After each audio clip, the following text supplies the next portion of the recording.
ازيكم؟ النهارده هنعمل قرص الافران بالسمسم والسكر. طعمها حلو قوي وهشه، عجينتها سهله وسريعه وكمان قطنيه جدا. شايفين طعمها حلو قوي جنب الشاي. ما تنسوش تعملوا لايك وشير، وتعالوا نبدا ونشوف الطريقه مع بعض. في بولة عميقه هنزل ب3 اكواب ونص من الدقيق جميع الاستعمالات، وهنحط عليه كده رشه بسيطه من الملح، عليهم معلقه كبيره من الخميره الفوريه. لو مش متاكده ان الخميره بتاعتك شغاله فهتحطيها في نص كوبايه ميه على معلقتين سكر وتقلبيهم وتسيبوهم على جنب. انا اشتغلت بيها عشان هي شغاله كويس معايا وعارفاها انها صالحه للاستخدام.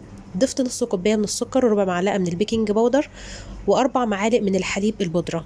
هقلب كويس المكونات تجافة مع بعضها، ومجهزه معايا الميه الدافيه. ممكن تستخدموا حليب بدل الميه، بس انا عشان حاطه حليب بودره فهستخدم ميه دافيه. استخدمت على 3 اكواب ونص كوبايه ونص من الميه ومعلقتين كمان عليهم، علشان عاوزه العجينه بتاعتي تكون بتلزق شويه ما تكونش جافه. وانا هنا بلمها بالمعلقه الخشب اللي معايا الاول، وبعدين هبدا ان انا اعجنها بايدي كويس زي ما انتم شايفين، وحطيت عليها معلقه من الزيت ولميت العجينه كويس لحد ما بقت ملساء وناعمه كده. ممكن تستبدلوا الزيت بمعلقه زبده او سمنه براحتكم برضو. بعد بقى ما عجنتها كويس هبدا ان انا المها وتكون عجينه ملسه معانا كده، وهسيبها على جنب لما تختمر لمده ساعه لحتى يتضاعف حجمها.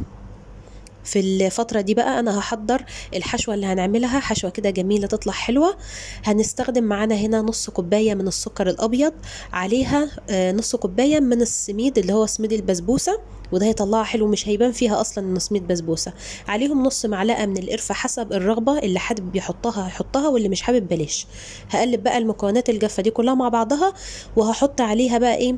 بصوا انزلوا بالمية حبة حبة صغيرين علشان تبقى عجينة ما تبقاش سايلة. خلي بالكم لو كترتوا مية الدنيا هتبقى سايله معانا، مش هتبقى زي العجينه.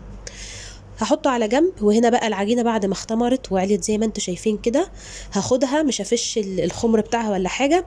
والطريقه بقى اللي بقطع بيها العجين دي تحفه جدا بصراحه، شفتها على تيك توك كانت جميله. باخدها بالكوبايه زي ما انتم شايفين، وبتكون معانا كره كده مدوره وبدون اي تلابيك فيها يعني.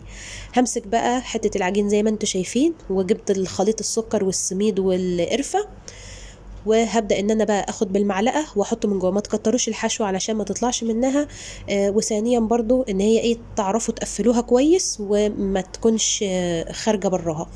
وبعدين بقفلها بالطريقه اللي انتوا شايفينها دي. المهم ان انا اعملها على شكل دايره متساويه وبس. بعدين بقى ببططها في ايدي زي ما انتوا شايفين كده، وبعدين احطها في الحليب واغمسها في السمسم زي ما انتوا شايفين كده، علشان بقى السمسم يثبت عليها وما ينزلش منكم. بعد ما بتحطوها كده في الصينيه بتاخدوها ضغطتين كده زي ما انتوا شايفين كده. السمسم معانا مش هينزل من عليها ولا يتحاش، هيبقى لازق في القرصه كده. وبكمل بقى على باقي الطريقه زي ما انتوا شايفين لحد ما اخلص كل الكميه. طبعا 3 كوبايات ونص عملوا لي 22 قرصه بالحجم اللي انتوا شايفينه ده. بعمل لكم بقى كمان واحده برضو وبس. خلصتهم كلهم وبسيبهم يختمروا لمدة 10 دقايق، طبعا علشان احنا في الصيف فمش هياخد معانا مدة.